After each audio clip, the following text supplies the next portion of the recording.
দাদু হসপিটালে মৃত্যুর সাথে লড়াই করছে, তাই ভাবলাম বুড়োকে দেখতে যাওয়ার নামে একটা ব্লগ বানিয়ে নিই। বেশ কিছুদিন ধরে দাদু অসুস্থ থাকায় দাদুকে হসপিটালে ভর্তি করতে হয়েছিল। আর আজকে হঠাৎ করে খবর এসেছে দাদুর অবস্থা নাকি খুবই খারাপ। দাদুর অবস্থা খারাপ, তাই জন্য দাদুর নাতনি কি করছে, পড়ি হয়ে উড়ে চলে যাচ্ছে হসপিটালে। ডানা কাটা পড়ি। এর আগে কিন্তু দাদু অনেকবারই হসপিটালে ভর্তি হয়েছিল, কিন্তু তারপরেও সুস্থ হয়ে বাড়ি ফিরে এসেছিল। তাই প্রথম দিকে মনে হচ্ছিল বুড়োটা শালা মরেও না, মরলে যে কবে শ্রাদ্ধ বাড়ি ব্লগটা বানাবো পয়সা কামাতে হবে তো। যাই হোক, তোমরা কিন্তু আমার দাদুর জন্য অবশ্যই প্রে করো। আমার দাদুর কিন্তু এখনো মরার বয়স হয়নি। দাদুর মরার বয়স হয়নি তো বুঝলাম, কিন্তু তোমার তো বয়স হয়েছে বোঝার কোনটা ভালো কোনটা খারাপ, তো সেটা বোঝো। কারণ দাদুর বয়স সবে মাত্র 88। হ্যাঁ, এবার একটা কথা বলি, আর সেই কথাটা হলো তুমি একটা আস্ত খাসি।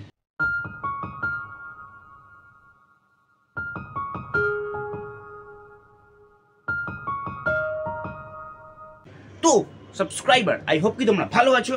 তো আজকের ভিডিও শুরু করা যাক, লেটস স্টার্ট। তোমরা তো সবাই জানো দাদু অসুস্থতার কারণে বেশ কিছুদিন ধরে হসপিটালে ভর্তি আছে। আর কিছুক্ষণ আগে খবর এলো দাদুর নাকি ইমিডিয়েট হার্টের অপারেশন করতে হবে। কিন্তু তোমরা তো জানোই হার্টের অপারেশন করাতে গেলে কতগুলো টাকা খরচ হয়। তবে এই মুহূর্তে আমরা দাদুর পেছনে এতগুলো টাকা খরচা করতে চাইছি না। তা খরচা করবে কেন, বয়স হয়েছে, বুড়ো মরবে, গার মানাক বুড়ো, তাই না? আমারও তো বিয়ের বয়স হয়েছে, আমাকেও তো বিয়ে করতে হবে বলো। তাই আমি মনে করি দাদুর পেছনে অতগুলো টাকা খরচ করার থেকে আমার বিয়ের জন্য টাকাগুলো জমিয়ে রাখা অনেক ভালো। আর বিয়ে আর তোর সাথে, ভাই তোর সাথে যে বিয়ে করবে সে তো ধ্বংস হয়ে যাবে।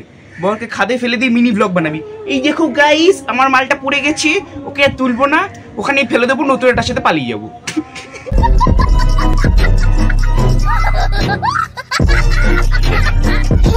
সত্যি বলতে দাদুর জন্য আজকে ভীষণ চিন্তা হচ্ছে। যতই যাই হোক, উনি তো আমার দাদু বলো। আর এই দেখো, তোমাদের সাথে কথা বলতে বলতে আমার মেকআপ তো প্রায় কমপ্লিট হয়ে গেল। নাও এবার তোমরাই বলো দাদুকে দেখতে যাওয়ার জন্য আমার লুকটা কেমন লাগবে। প্রথম কথা চিন্তা তো হবেই, বুড়ো মরে গেলে এই কন্টেন্টটা বন্ধ হয়ে যাবে।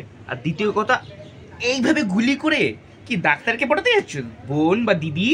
হ্যাঁ, এত সুন্দর হয়ে ডানা কাটা পড়ি ভাতের হাড়ি হয়ে কোথায় চললে? মানে কোথায় কোন শ্বাস দিতে হয় সেটা তো শেখোনি, ঘরের লোক মনে হয় শেখায়নি। কি আর বলবো, করতে থাকো। শীত গ্রীষ্ম বর্ষা, শীত গ্রীষ্ম বর্ষা, ফুড ব্লগই হলো গ্র্যাজুয়েশন কমপ্লিট করা ছেলেপেলেদের ভরসা। জাস্ট চরম লেভেলে ছিল মাটনটা। গ্র্যাজুয়েশন কমপ্লিট করবো আর মাঠে নেমে পড়বো, জাস্ট চরম লেভেলে ছিল পল্টুদার দুধের চা। আই মিন পল্টুদার দোকানে দুধের চা।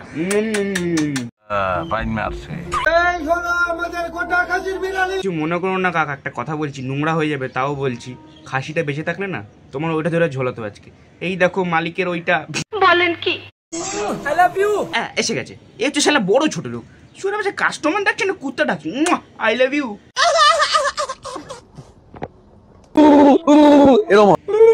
থু মারা।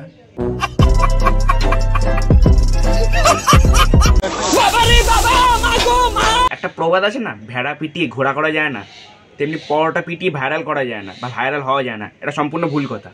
পরোটা পিটিয়ে তো আজকে এই মালটা ভাইরাল হয়েছে, নাহলে কি ভাইরাল হওয়ার যোগ্যতা ছিল?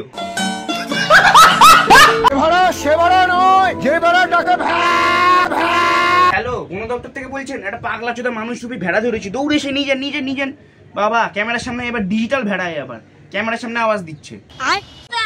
মেলায় চলে এলাম, কি কোথায় পুচু? এইটা মুত্তাছি, তুই শান্তিতে মুত্তাও দিবি নাকি? পুচু সারাদিন পুচু পুচু করে কান্না পচির বাদ। পুচু পুরো মুখে ছচ্ছর করে মুতে দিয়েছে, মারা মারা পুচু পুচু পুচু কুচু পুচু শুশু করে দিয়েছে পুরো মুখে।